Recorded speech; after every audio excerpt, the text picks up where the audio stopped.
G'day, Shona. Welcome to Landscape Photography World. How are you going? I'm good, thank you, Grant. How are you today? I'm really well. I had a pretty good day.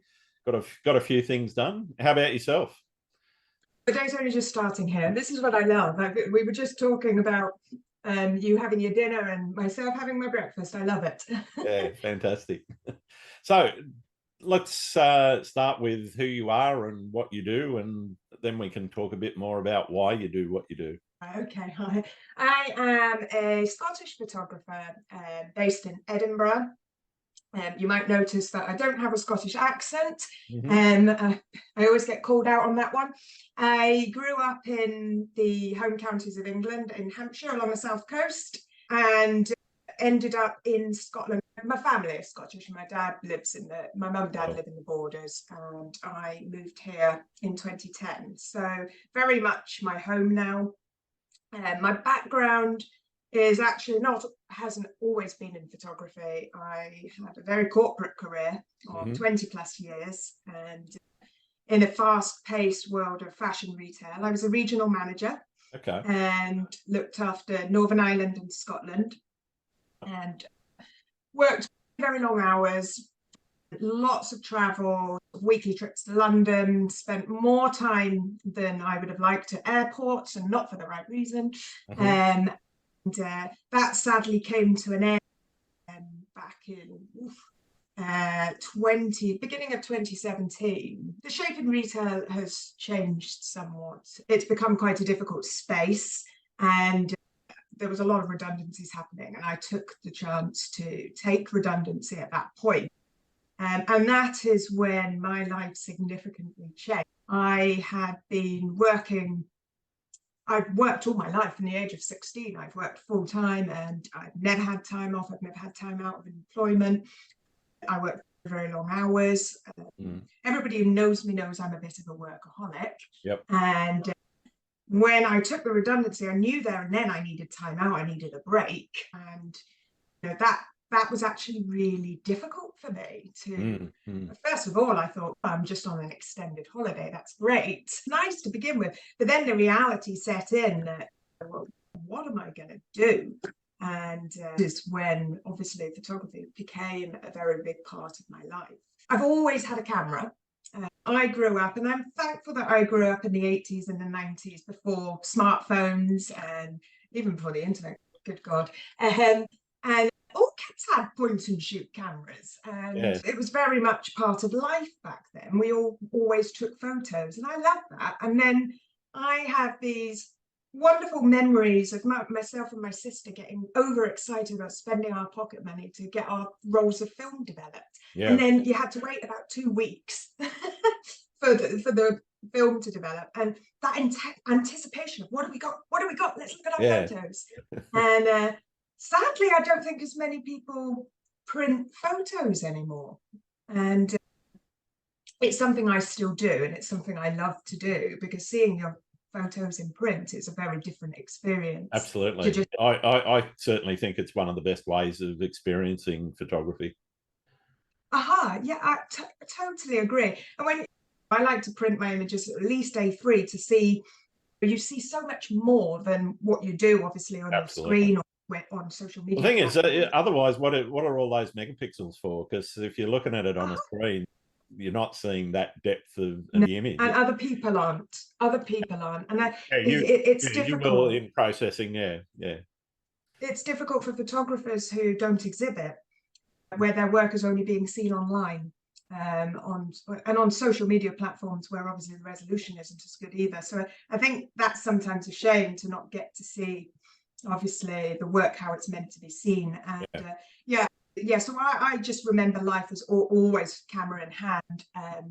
And when I was growing up, my walls were just photographs all over my walls, photograph collages, and I did quite a lot of traveling in my 20s, and I remember always taking photographs. And actually, when I look back at those, it's more landscape and views than people. And I was never one really for selfies and too many family Yeah. shots. And it just evolved from there. And it was then when I obviously stopped working and took that break. And there were some challenges, and I probably was suffering a slight burnout.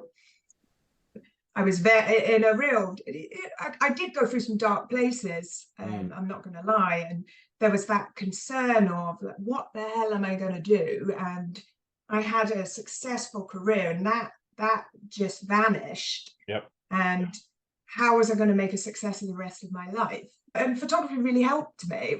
I bought my first DSLR, and I enrolled with the British Academy of Photography at the time, which was, in hindsight, would I do that again? I don't know, because there are so many other different means and workshops you can now attend, in-person workshops and stuff like that.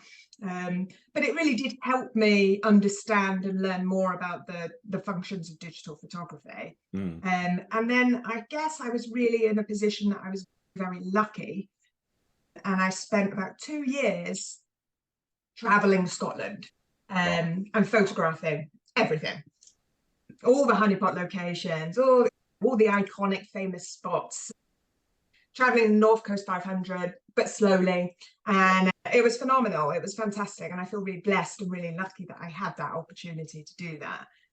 Fell in love with Scotland even more. And in that time, I created My Beautiful Scotland, and it evolved and evolved. And then pandemic hit, and that's when I suppose it started escalating. I met Stephanie Johnson, who's the founder of the ICM Photography Magazine, and I became a regular contributor there. And my desire to teach and develop started really overtaking my desire to just go out and shoot. And then fast forward to here, and I've had 2 years now of doing my one-to-ones and on location. So yeah, and it's been fantastic. And the last sort of 18 months has been very busy, which is really great. So I feel very blessed, very lucky. Fantastic. So when did the art start? When did it stop being snapshots and, oh, that's a lovely view, I'll take a photo, to something that you said, okay, there's this thing that clicks in photographers' brains that says, I can actually make something artistic and creative out of this, as opposed to just standing there, taking the views, pushing the button and leaving it at that? It's a good question. I get asked it loads. And I wish I could remember the exact moment that I started moving the camera. And interestingly, I do everything now handheld. But I started moving and experimenting on the tripod. And I can't pinpoint the exact day, but I know where I was. It was local to me. I was at Edinburgh's Beach in Portobello. It was a beautiful sunrise. And the snapshots, as we say, and the landscape photography, and I'm still very drawn to landscape photography, especially the Scottish vistas that we had.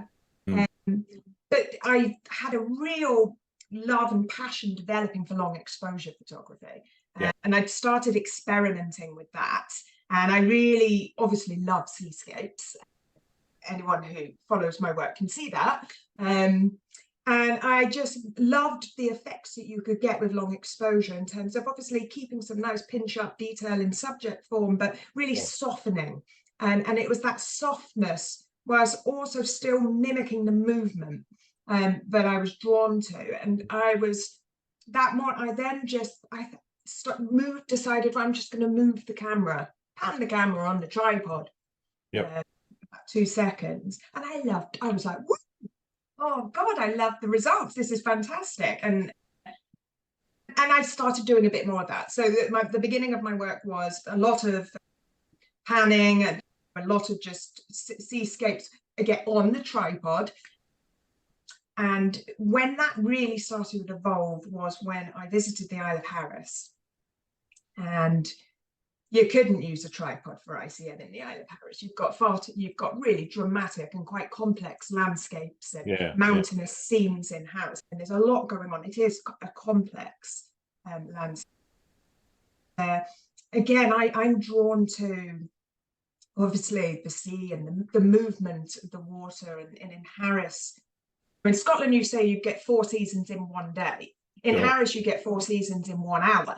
Yeah. And so the weather system's like nowhere else. And the colours that you get in Harris, obviously the positioning of it, it's just truly a remarkable landscape. And I just felt I need to do something that really translates how this landscape makes me feel. And my first pieces of work, I've got a collection called Echoes and Whispers, which is largely made up from images from Harris, probably from 2020 through to present.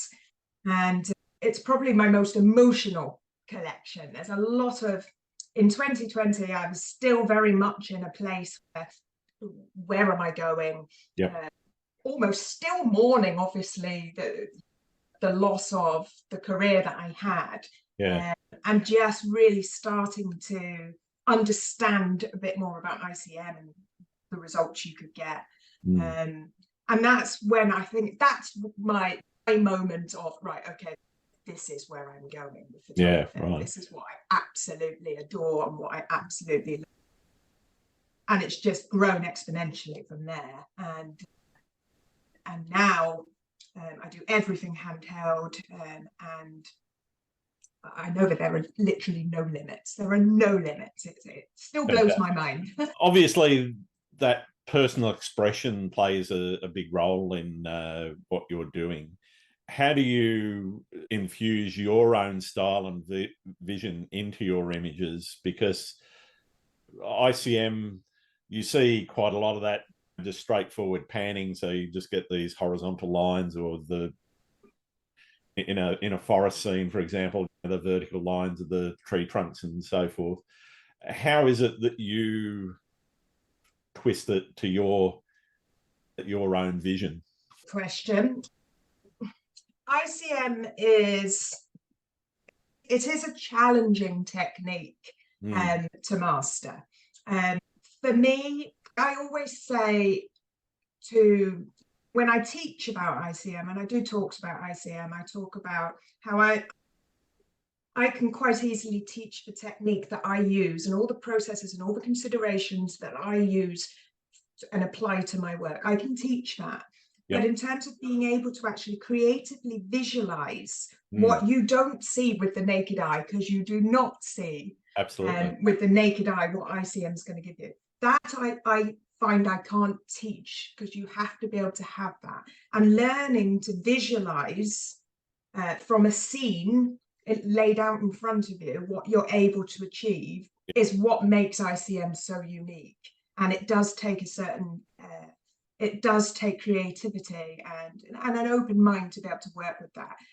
Once you've started understanding what different movements, different shutter speeds, different focal lengths do and can do to an image, it's easier to start seeing a scene and visualize what you can do with it. Yeah, right. And with ICM, you can turn a very ordinary looking scene you wouldn't set up a tripod and take a photo of. You can turn a very ordinary scene into something really extraordinary if the light and the contrast is right.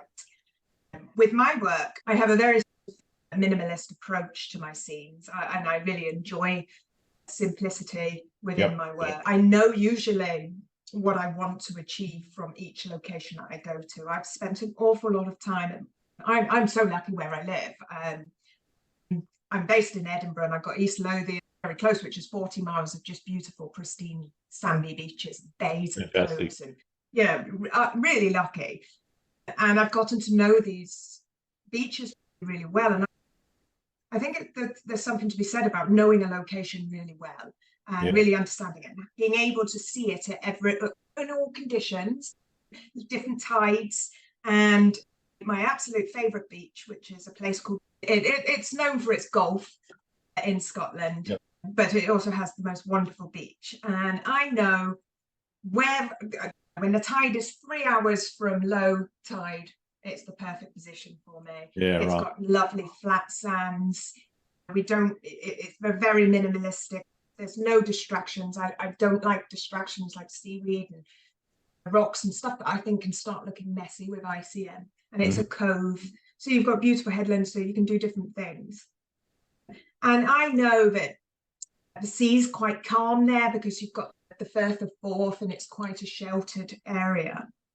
But I know that you can create beautiful images, which is just about the light, the shadows, and the contrast and the reflections. And when I know that the conditions are going to be favorable to that, I'm straight there.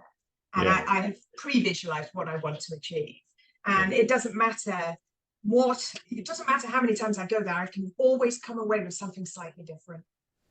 And that's the beauty of ICM. You can keep going back to the same place and come back with something new. Yeah, one of the questions I quite often ask is about the way that place influences not just what you shoot, but also how you shoot. How do you think the places you visit in Scotland have... Can I just stop a minute? Sure. I've got a lawnmower going on out there. Is that going to be a problem? No, oh, okay, I can't hear it. It's distracting me, and I was just like, oh, I hope that's not going to be a problem. Yeah, no, it's all good. Do you want me to start that again? Yes, please. So one of the questions that I often ask is how place plays a role in not just what you shoot, because obviously going to a place you're going to shoot what's there, but how it influences how you shoot. How are the landscapes that you visited there in Scotland influenced that way of shooting that you've developed? I think it's like what I've just talked about in terms of the more you know a location, or the more of the connection that you have with that place. And I think that's also really important with ICM. You have to be able to connect with where you're shooting, because ICM lays your soul bare. There's nowhere to hide. We are showing our soul, so to speak. And so I always say to people I teach, you have to be able to connect with the place and the subject that you're photographing in ICM in order to be able to create something magical. It depends very much. In what I shoot in seascapes, if I'm at home and I'm central, the scenes are much more minimalistic and much more simple. But unfortunately in central Scotland, we haven't got the big mountains falling into the sea. But we do have some very beautiful scenes. But when I go to Harris, which is a couple of times a year, I get stupidly excited, and it's a wonderful landscape, and I feel like it's much more a playground for ICM because you've got some very challenging landscape to incorporate into ICM. So I know that my shooting technique is going to be really quite different when I'm in Harris as opposed to when I'm at home. Fantastic. Yeah, no, that makes total sense. One of the things you talked about as well before was that experimentation, particularly early on. Experimentation almost always comes with some form of setback or failure. How have you dealt with those setbacks and failures in that experimentation process? I've often been asked what's the hit rate with ICM, because it's really quite a different process to sort of conventional landscape photography. If you're setting up a tripod, you found yourself a composition, you've set the tripod up, and you're getting your exposure set, and you're waiting for the right moment, your hit rate's going to be much more positive than in ICM. ICM, I see it as, in ICM, we take a lot of photographs. We shoot a lot.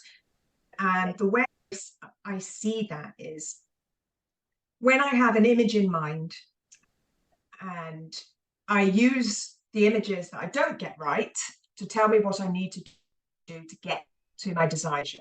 And that's very much part and parcel with ICM photography, and this is what I tell everybody I teach. You have to learn from the photographs that aren't really doing it for you, and learn from them and ask yourself, what don't you like about it? What do you need to do differently? What's wrong with the movement, etc. I think it's just very much part of the process, and I enjoy that part of the process. I definitely have improved in it because I've been shooting ICM for a good few years now. So obviously, when I take a shot, my hit rate is much improved than what it was when I started. Sure. But you can really tell when you look at your images on screen. With ICM, you can see and you can analyze the movement you used, what you needed to do differently to sort of improve that scene. So I always advise, don't delete anything and use these images that you consider a failure. Don't consider them a failure, just use them as a learning block and a learning tool to move your images further forward. Yeah, I think that process of review was a really good tip for people starting out, whether it's ICM or other style photography. Yeah, definitely. Going back and looking at where you, not necessarily where you started out, but different points along your development curve, because everyone travels along that curve at various speeds, and sometimes you speed up and you gain new skills and so forth. How has that sort of happened for you? Did you find that a fairly quick process, or was it something that took a little bit more time? It's just been, that's a hard one to answer. I think with ICM, I definitely feel much more confident in myself in probably the last 12 to 18 months. I feel much more confident in what I'm doing. And I think it's important to go back, like you said, and to have a look and review where you've come from, and really ask yourself, how do you want to develop this further? I've lost my train of thought, sorry. That's okay. Completely lost my train of thought. And this is where you can edit these bits out. That's exactly it, yeah. Yes, sorry. Not a problem, not a problem. So what I was asking was, how quick or how slow do you feel that process of going back and reviewing has happened for you? Not going back and reviewing, but the development of your style has happened for you? Okay.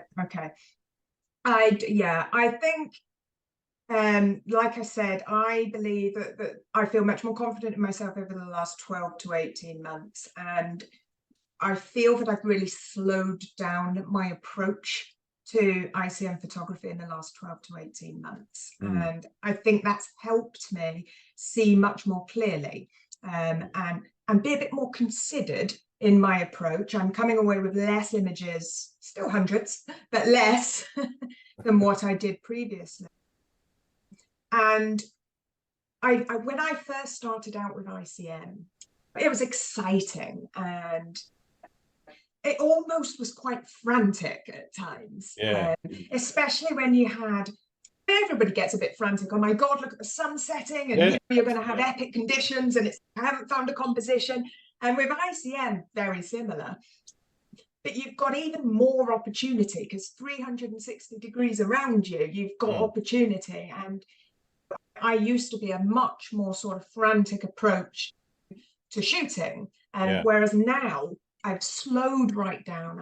I take in the scene, and I try to go to a location with that pre-visualization of what I want to achieve. And I definitely believe that has really helped my work. It's also allowed me to actually enjoy that. We go out and we see wonderful sunrises, sunsets, and conditions happen. And sometimes when you've got the camera, your face is behind the lens, you're actually missing this wonderful scene. So I probably would say what's really helped my work is slowing down and having a more considered approach to what I'm going to do, and thinking about it before I go out on a shoot location. Okay. One of the things you mentioned was being able to communicate the emotion of the scene, or the emotion of being where you were. You also mentioned that communication was a big thing, a big part of your life before photography became your full-time gig. How much of your success would you attribute to that ability to communicate? In terms of, obviously, I do an awful lot of teaching online and in person, and that was always probably the biggest part of my career, was developing. I had quite large teams. I worked at a distance an awful lot of the time, so even before the time that Zoom became a thing. I was doing Skype. Yep. Is that even still a thing now? And I haven't used it for a long time. I think it became Teams or something. yeah, that's it. But I did an awful lot of conference calls, and you were communicating to a really wide audience who are dotted all over the country. Yep. And there was also the in person, but the development aspect and the ability to influence, inspire people and motivate people on a daily basis was very much what I loved, and that was the biggest part. I loved the people element my job, and that's why I suppose when I came out of that, and photography can be quite lonely, can't it?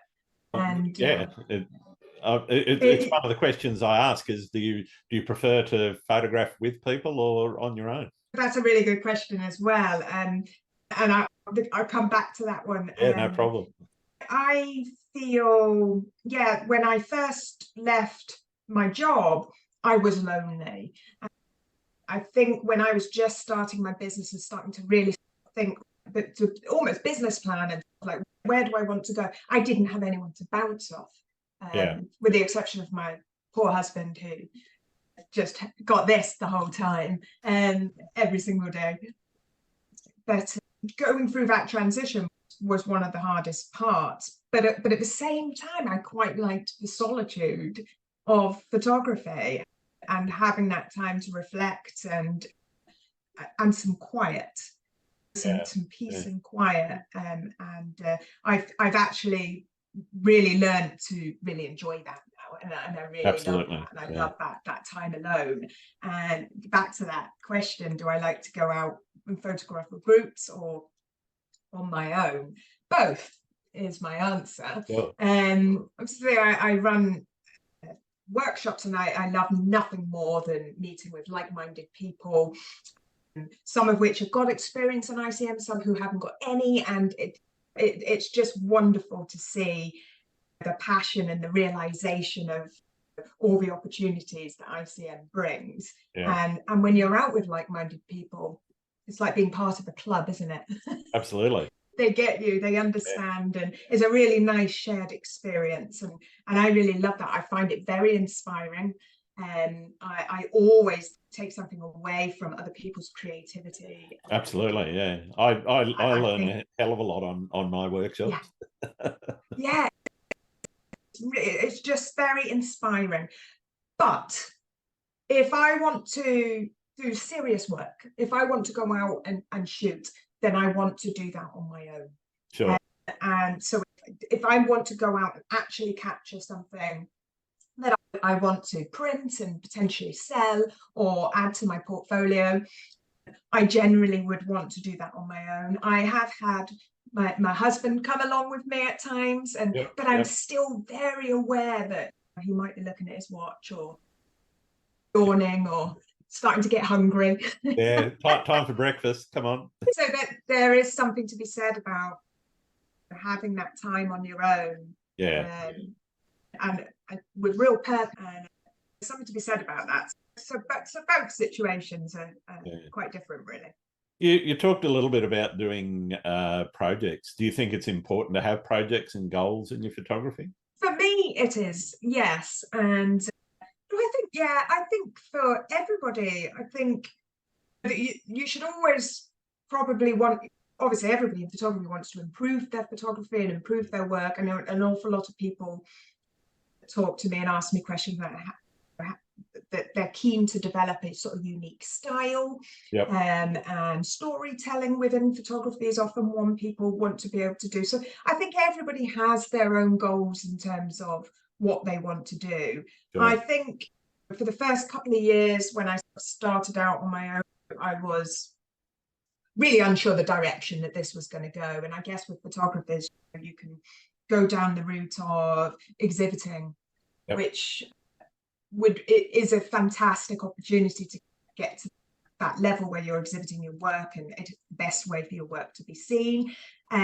Or you can go down the workshops, the teaching, the online mentoring. And I feel like they're two quite separate things. And I think I very naturally and organically sort of drifted into the teaching side of it, which kind of is inevitable, really, based on my career of 20 plus years of what I was doing. And I'm really happy with that, the way that's moved. I'm really excited about the plans that I have for the future. And so it's exciting. It's really exciting at the moment. And take this question in any way, shape or form as you wish. How do you define success in your photography?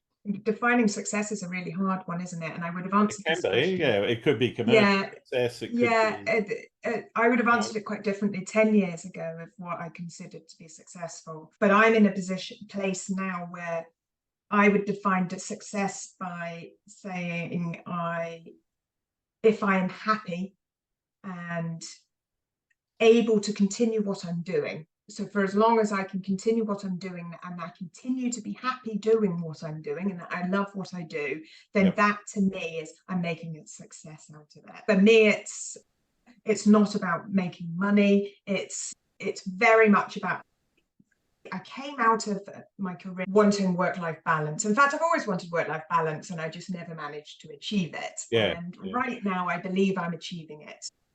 And that makes me happy. And that makes my husband happy, which makes me happy. So that is how I would define success. And occasionally, being self-employed, you'll know yourself that it's knowing how long you can continue for. There's never a guarantee, is there? No, that's exactly it. Yeah. And that can be a little bit stressful at times, absolutely. And sometimes when you think, I'm not going to overwork myself, but then I can't say no to this because I might not get there might not be another opportunity like it. And the thing exactly. I always say to people that are interested in starting up their own business is that saying no to opportunities means that the lead-ons from those opportunities may end up being closed to you. So you don't know, by saying yes to job X, what then jobs A, B, and C afterwards 100% that lead from that. 100%. So I'm make a client happy, they are going to talk about the fact that they're happy to their friends and family or whoever, and that may generate more work. And that's critical, isn't it? It's absolutely imperative. And no matter how organized I am and disciplined, I have a very disciplined work ethic, and I have all these thoughts around this is what I'm going to do, and I'm only going to book one workshop a week. But then the reality then is when you get someone approaching you and you look at your diary, you don't say no, and before you know it, you're really quite busy. But it is about balance, isn't it? And absolutely. Absolutely. And that just takes time. Being self-employed is very difficult, very challenging. And it's not, a lot of people think I hate my boss and I want to work for myself and I want the flexibility. And it's not, the grass is definitely not greener. But it is rewarding. It is rewarding, and that is my definition of success. I'm very proud of what I've achieved. I'm in a place where I'm happy right now, and so long as that can continue, great. Yeah. Somebody told me a long time ago that the grass isn't greener over the other side of the fence; it's brown because nobody's been looking after it for a while. And if you look after your patch of grass, it'll be as green as you want it to be. Yeah, I like that. Yeah, that's good. You talked about balance, and one of the things that I think you do quite well, but I'm interested in how you balance the desire to create something that's original and unique with the need to stay true to the natural environment and the reality of the scene. And I know ICM, a lot of people will go, okay, well, it's not necessarily a true depiction of reality. It's not a sharp, clean, crisp view from wherever it was that you're standing, but it is certainly your Isle of Harris stuff versus some of your East Coast stuff is quite recognizable in place. And for me, anyway, that sort of shows through in your work. I'm just interested in whether or not you've actually thought much about how you do that balancing act of doing something that's totally new and unique versus trying to stay as true as you can to the nature that you're seeing? Yeah, I like that question, and I like to keep an element of reality in my images, and I choose to do that. And I guess some of my images are more abstract than others. Sure. But I would consider most of my work quite recognizable. And I started out with a very recognizable and iconic hill in Harris, Cathedral Hill, from Scarista Beach. And I wanted to capture photographers globally, worldwide, travel to Harris to photograph this site. So it is a very iconic site, and I wanted to capture it in a unique way that hadn't been done before. But I wanted photographers to recognize it. And that image is very special to me, and really now probably translates through all of my work, in terms of I want the scene to look like what it is, but I want to just soften the lines. I want to add a little bit of magical feeling. I want to be able to show some of that movement, because the world doesn't stand still. And when I'm doing seascapes, simple things for me, like I like a straight horizon. The horizon is straight. I like to see that. And I have some OCDs, and I'm a bit of a perfectionist, which isn't necessarily a good thing in photography. I often ask myself, what would I be like if I wasn't such a OCD perfectionist? And would I be a little bit more free? And what would my work be like? But this is me. And everyone is who they are. Exactly. And sometimes I barely move the camera, and I know that I'm achieving the results almost like a still shot at 2 seconds, where you're just capturing water trails. And I really enjoy that. I really enjoy the subtlety that you can create by just really tiny movements. And I find, and this is a bit of irony here in ICM photography, I focus heavily on focusing my images, even though I'm adding softness through blur and movement. I still think it's very important to have clarity and definition within the images. So my work does sort of apply quite a lot of work around getting the right engaged focus, so to speak. You talked about the balance that you've managed to achieve between life and work now, and getting to that level of happiness. One of the other balances in doing things commercially is the different hats you have to wear. You're the marketer, you're the finance person, the CEO, the CFO, the CMO, etc., etc. How have you managed that balance? And oh my god, it's thankfully in the job that I did, there was an awful lot around brand development, marketing, finance. So I'm really grateful. Really grateful of having a little bit of skill in those areas. But oh my god, it's really hard, isn't it? I sometimes feel envious, should we say, and I'm like, how are all these photographers getting out so often? I haven't gotten out this week, and I don't have the time in my diary list. And do you feel like that sometimes? Sometimes, yeah. There are times when it's like, oh, I haven't been out to shoot now for a month, and I'm going, when am I going to find time? I've got all these other commitments that I'm doing. Yeah, this is it. Plus I've created a podcast as well, which doesn't take any time at all. But I have to say, I think one of the most time consuming, which is, I do enjoy it, is the marketing side and the dependency on being seen, and having your work seen and putting your work in front of as wide an audience as you can get. That takes time. That takes a lot of time, and there's a lot of channels. There's a lot of social channels to sort of meet. And then on the back of that, you've got yourself a professional website that also obviously is a really important channel. So then you've got the SEO work that goes in behind the scenes there as well. And for me, a lot of that was brand new to me, and building the website was brand new. So SEO, I probably didn't even know what that meant. And I've attended workshops and courses and so forth through Google, actually, on the whole sort of digital marketing side and managing SEO. So all of that, takes a lot of time, doesn't it? And and it's constant, ongoing. It never photography. Sorry? I said it definitely takes time away from the photography. 100%. And you're never done.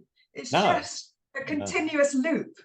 Okay. And we won't talk about accounts. Now I've got to advertise the next one. That workshop's finished. On to the next one. Yeah. And we won't talk about accounts. Let's just not talk about doing your accounts. Yeah, less said the better. Yeah, absolutely. Tax time's the best time, isn't it?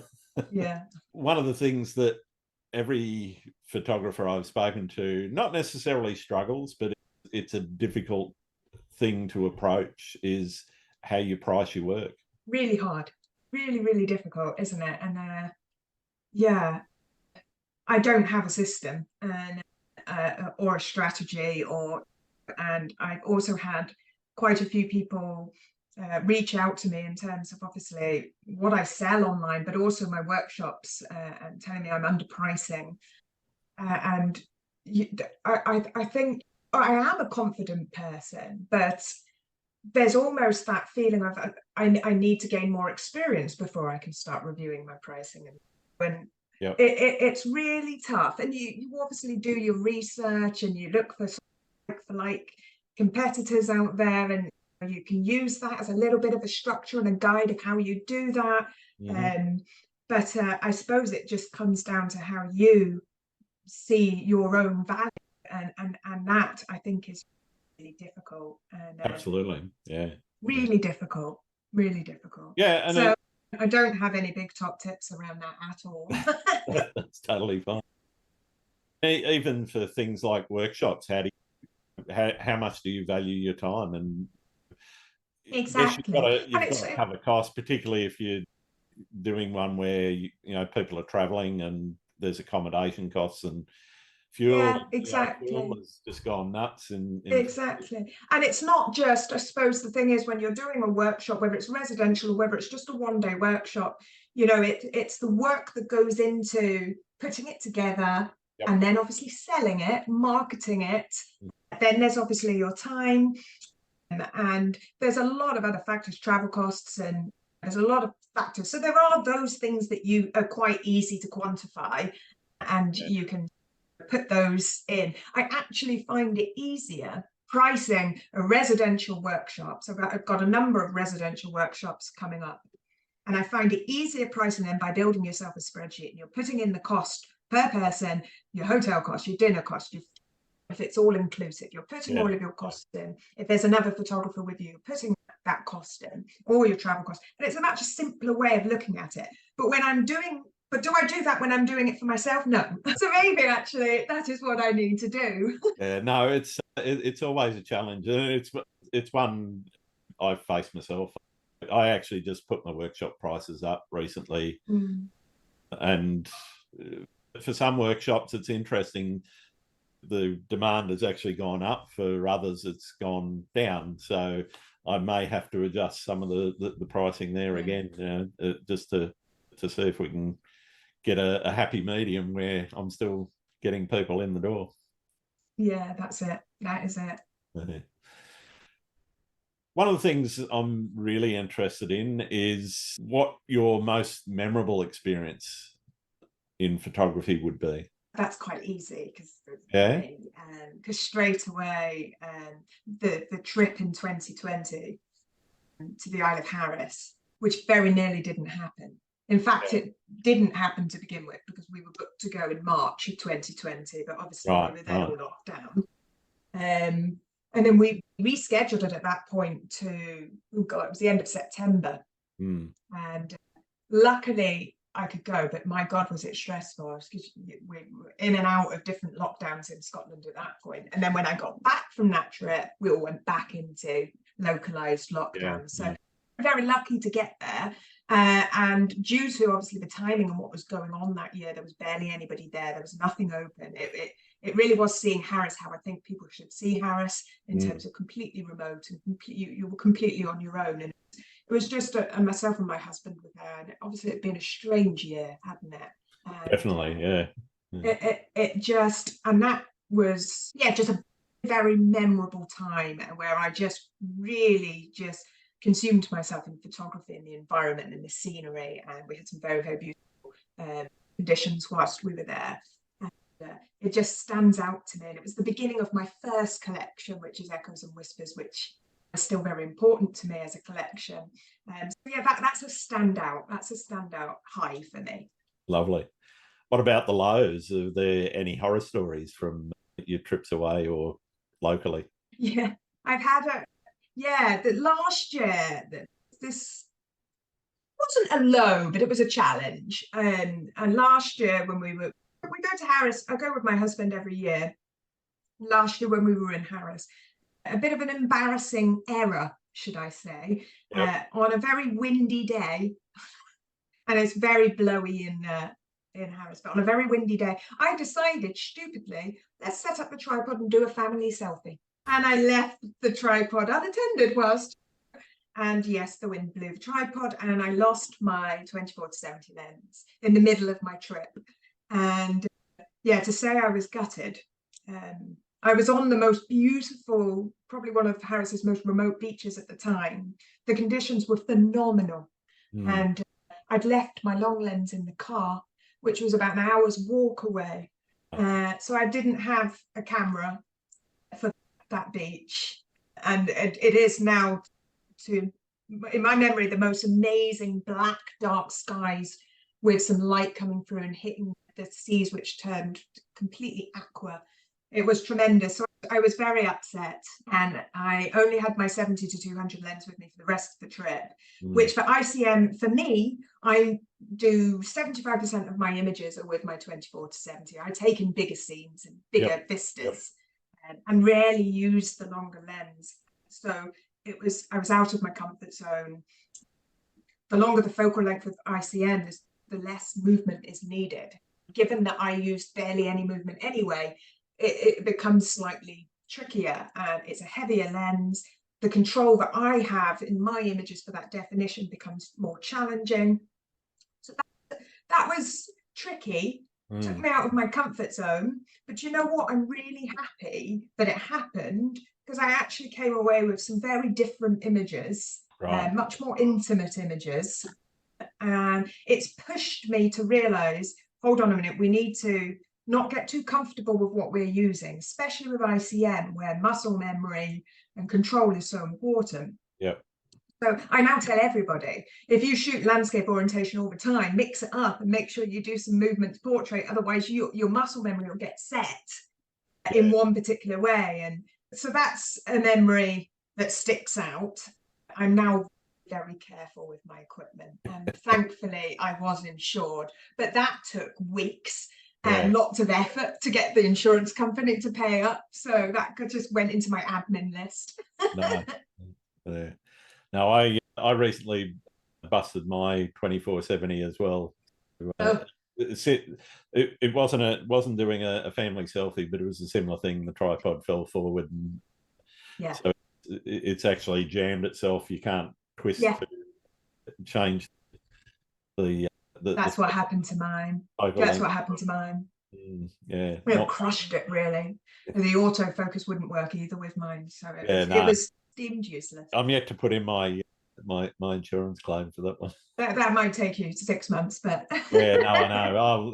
Then there's also the excess you've got to pay. So I'm not sure it's going to be worth it. But anyway, what have you learnt about the world through photography? I suppose one of the biggest things recently within the last year is to not miss what's happening because you're caught up behind the lens.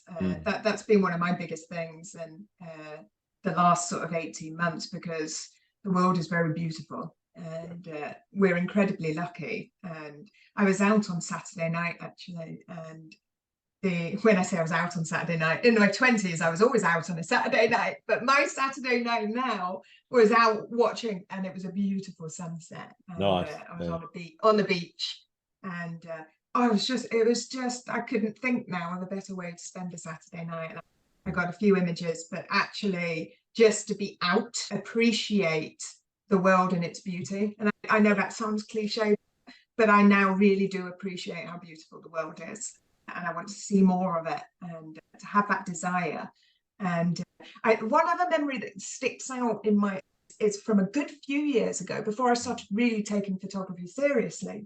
And I was lucky enough to be holidaying in Cape Cod, which was absolutely fantastic. And we went on a whale watching tour.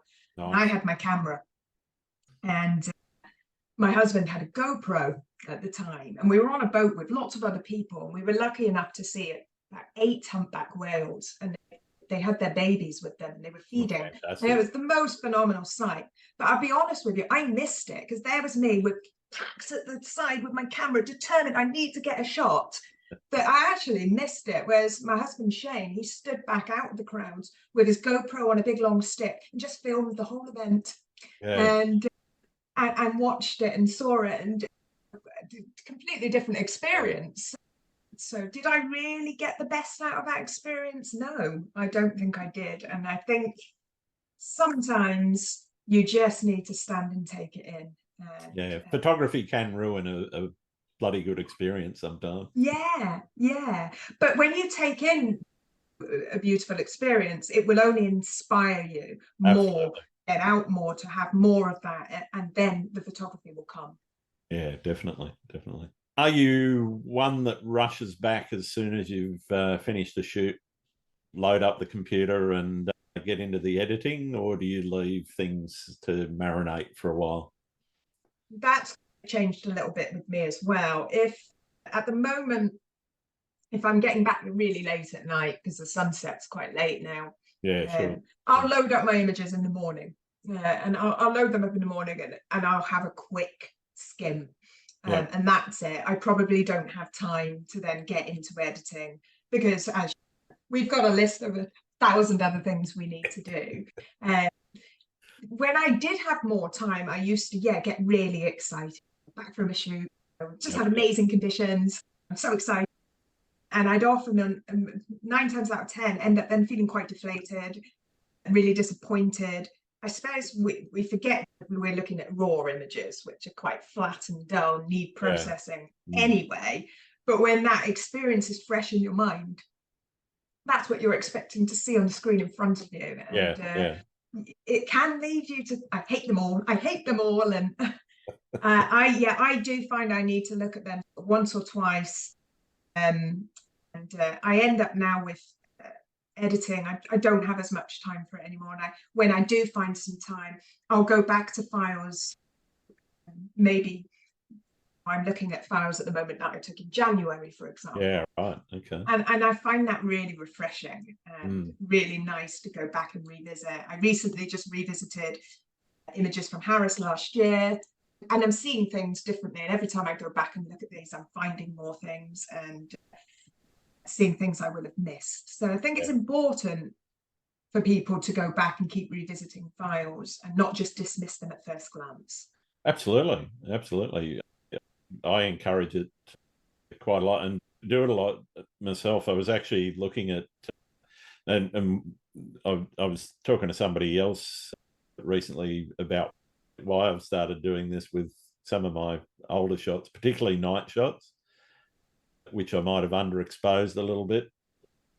Trying to expose for the highlights, not for the shadows. So obviously the shadows are going to be quite dark and dirty and full of noise. Well, I'll tell you what, the new AI denoise in Adobe Camera Raw and Lightroom, that's a game changer for some of those old shots. I had some shots from a birthday party, which was in an underground bar, a downstairs bar sort of thing, below street, and not a lot of natural light. And when the dancing started, there was only the the disco lights going, so there's a lot of noise, very high ISO, but yeah, one push and they're clean. It's really lovely. Yeah, that it is amazing. It is amazing. And that said, as well, it's I think your editing style evolves over time and changes. Oh, definitely. Yeah. Well, and I think it can be really good practice to go back and re-edit from scratch some of your favorites from maybe 2 years ago. And again, when I have time, I like to do that just to see, because I know my process is probably slightly more fine-tuned than it was 2 years ago. Absolutely. Yeah. How do you find it's with that evolution in terms of trying new things, and not necessarily new tools that come out like the denoise and so forth, but adding new techniques into your workflow? Have you kept that up, and do you keep revising your workflow, or are you set with what you do and you're happy in the result?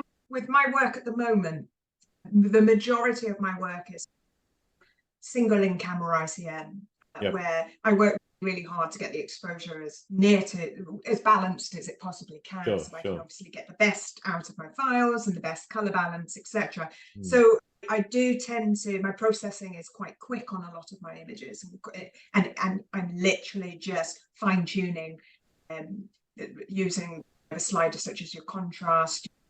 I often decrease clarity a little bit more, and often decrease the vibrancy, and have a look at sort of, the color by channel, just to make sure that that's as accurate to how I saw it as I can. And occasionally I get a little bit more creative with images, where I might do, and I might do some work with some multiple exposure, or I might work with some texture, and I spend a little bit more time. And I do find the whole Photoshop evolution amazing in terms of how quickly it's evolving and what you can do. So I think it is quite exciting for photography and digital artists. How do you push past those moments when you have creative blocks and you're sitting there going, it's not working, whether it's processing or in the field? I think you just have to walk away. I think I definitely can relate to editing, where if I'm looking at my files, maybe I have got some time, or I planned in some time, but I'm just not feeling it. But you're sort of saying, but this is the only time you've got to do this, but you're then just, but I'm not there in the head at all. And I think you've got to just walk away. I cannot edit or make appropriate decisions when I'm not creative or feeling creative. And I think the same has to be said when you're out in the field. I think I haven't been in a position where, if I've gone out to shoot and I've had amazing conditions, it's the beauty that just inspires and motivates you. Definitely. If I've gone out and we get this a lot in Scotland, where it's just grey, it's just flat grey. The sky's grey, the sea's grey, there's no contrast anywhere, and there's just this light. There's fog covering the cliffs and the that's every other day on the east coast in Scotland. To be honest, that's a lot of people have the illusion that you don't need great light and conditions for ICM. In my opinion, you really do, 100%. And when you have conditions like that, actually make the image. Yes, contrast is so important, and obviously light, because we're photographing light. So when you have days like that and you go out, then it's really challenging. I've had people ask me before, they've shown me a photograph and they've gone, I really don't like this, what would you have done differently? And I've had that question a few times, and my answer's often been, I wouldn't have taken the photograph in the first place. The conditions aren't there for you. This is not a judgment about your photography skills. This is just the conditions, and the light isn't there. So I suppose, and yourself, one of the most stressful parts of running workshops is you're forever looking at the weather. Oh, in the lead up, I'm like, I don't like the look of the weather on that app. Let's look at another app, in the hope that it's going to say something different. And because you want the best conditions for your clients. You want a wonderful experience. And I have done workshops in conditions where it's been flat grey, and I just I'm really realistic with them, and I just say that today is about learning a technique, but you're probably not going to go away with any wonderful images, but you're going to be able to apply these techniques to your photography when you do go out and you do get some wonderful conditions. And, Absolutely. That's what that's about. But that is a nerve-wracking time in the lead up to a workshop. Definitely. Weather watching. Yeah, I had to reschedule an astro workshop that I was running a few weeks ago because the Saturday night it was going to be on was just rain, but luckily the Friday night just prior to it, and luckily at least some of the clients were able to reschedule with me, because I said to them up and in my disclaimers and waivers section and everything, it is very weather dependent, and we'll go when the conditions are right, because there's no point going out there and standing in the rain. You can't see. And the rain, it's the rain that is obviously the real tricky one. And it's no better for any genre of photography, but ICM, and it's just a no-go. You talked a bit about social media and the need to be across that. What's your relationship with social media look like now?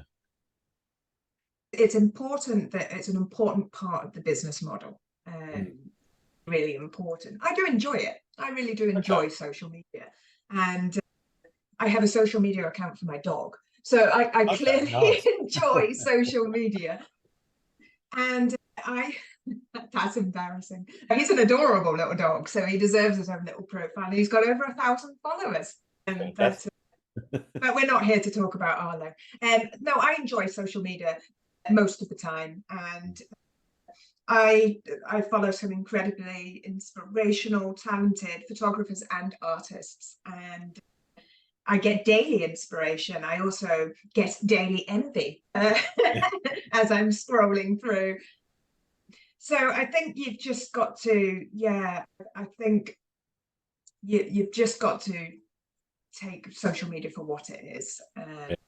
I guess my relationship with social media is a professional one, and I've got some wonderful followers, and I've made some very meaningful relationships, and I think that's a wonderful thing. I've made what I would call friendships through social media. I've learnt lots through social media. Definitely. But I do feel now a slight pressure on the images I post. I have it in my head that I used to be quite relaxed in posting. Now I'm like, no, they need to be better. They need to be my best images. And then you do get a little bit of pressure about that, and what I do. That's very understandable. But no, it's time consuming. That's the only thing I would say. It's very time consuming. And I probably spend my channel of choice is Instagram, but it is about having representation on all other social channels as well. I'm yet to do TikTok. I don't do TikTok. You won't see me there. Do I have time for that? No. I wouldn't even know where to start. I struggle with Reels. Yeah, and TikTok's all about videos, isn't it? Exactly. Yeah. And yet I have a YouTube channel, which I don't do a lot of. It's mostly this podcast, but video. I tend to find myself when I'm on location getting involved in the shooting and taking the photos and trying to come away with good images, and all the faffing about with trying to do a vlog besides that. I most of the time I just forget about it. I don't even think about it. I try to take videos of sunsets and stuff, and it's always an afterthought. Oh, I must take a video. Oh, while I'm here, I should do that. And I'm also not, and this is funny, like I'm quite comfortable sitting here chatting with you, and I'm very aware that this is going to go out to your audience. Sure. But I will not speak to my phone and put it on social media. I have yet to do that, and I'm just really uncomfortable doing that. It's funny. It's really funny. So that's watch this space, because it might happen at some point, but as yet I'm not quite there. Fair enough.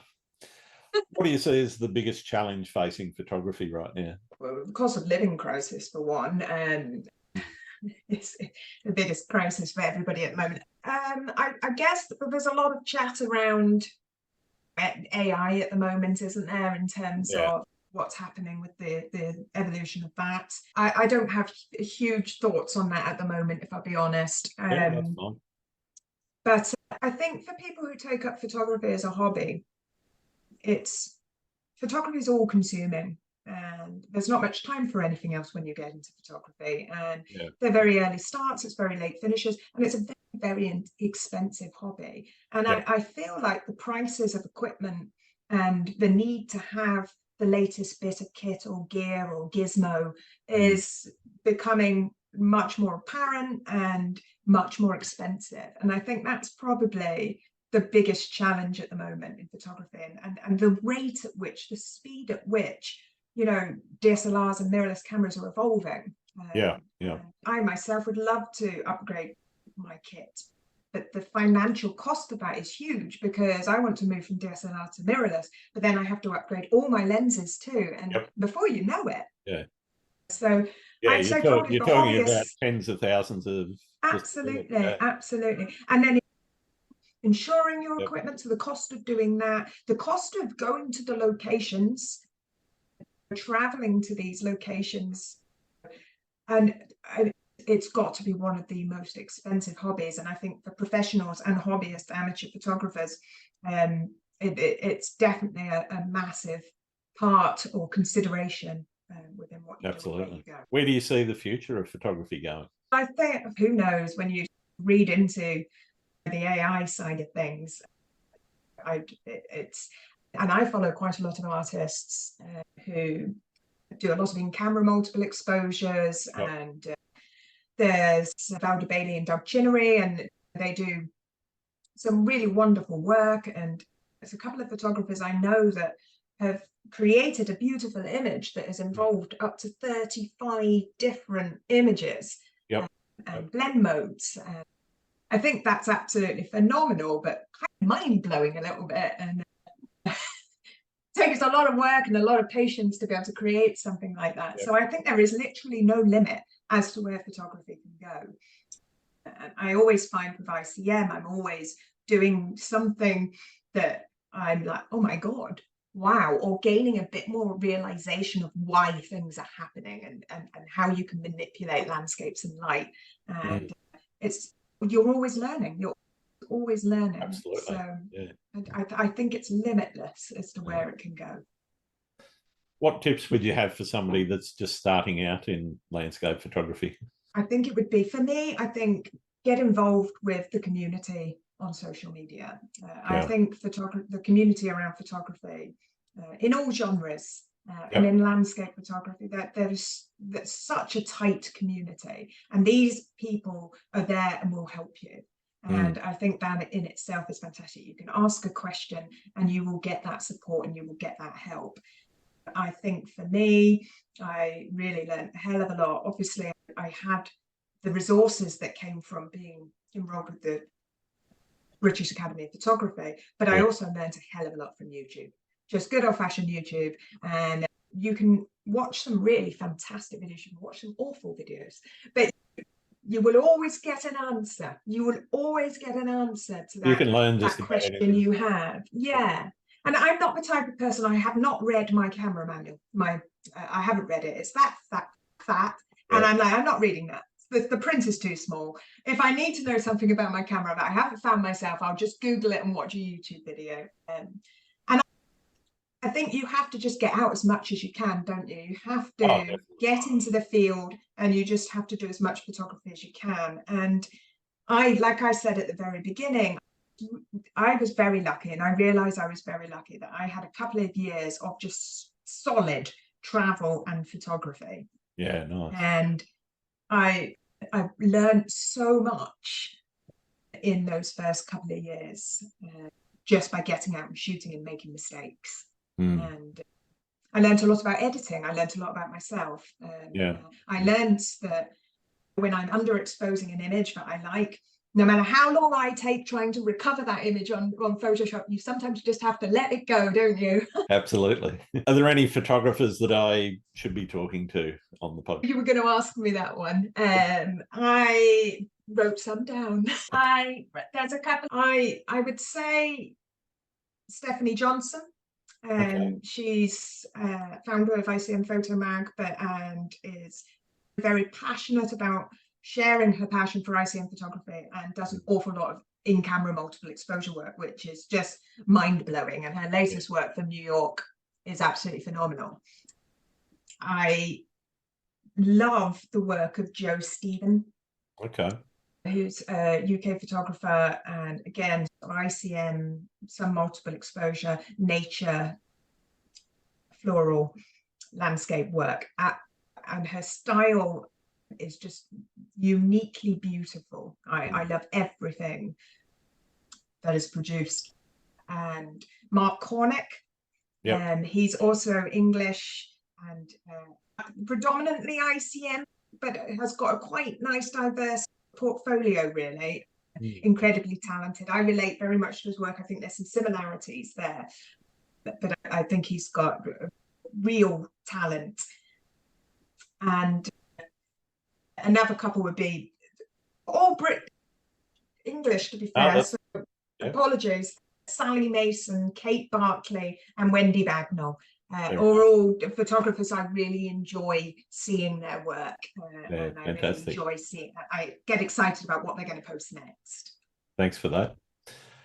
I've got one question left that most people who listen to the podcast think is both one of the most important, but also one of the most divisive questions that I ask.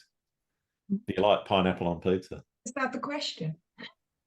Yes. No, no. Oh, my husband does, and it's pineapple chunks, not even slices. Just no. Oh no! It's like my sister has tomato ketchup with pizza. Just wrong. Oh, I don't know about that. No, I have mayonnaise with my pizza. Okay, fair enough. I haven't tried that. I do like that. No, that's great. Love it. Love it. I was chatting to somebody on Twitter today about the best condiments with grilled cheese, and they reckon mayo is one of the best ways to do it. Personally, for me, it's the Welsh rarebit style. Sprinkle a bit of Worcester sauce on top of your cheese before you grill it. And I can see that one. Yeah, nothing better. For me, I have mayonnaise with everything. Everything. And in our household, we have a little bit of an obsession with condiments. And in fact, our fridge, you can't fit anything else in because we have all the latest sort of trendy condiments going on. It's a bit of a crazy obsession. Absolutely wonderful. All right. Thank you very much for taking the time to talk to me, Shona. Where can people find your work? On social media, you can find me at My Beautiful Scotland, and that's my_beautiful_Scotland, or you can just find me at mybeautifulscotland.com. Fantastic. Thanks very much. Thank you. It's been really enjoyable. Excellent. Thank you. Thanks again for listening to Landscape Photography World. I hope you've enjoyed the show, and keep listening because I'll be joined by some great guests in upcoming episodes. You can find my work in this podcast at grantswinburnphotography.com. I'm also on Vero, Twitter, YouTube, Instagram, and Facebook. I'm Grant Swinburne. I hope to see you out shooting soon.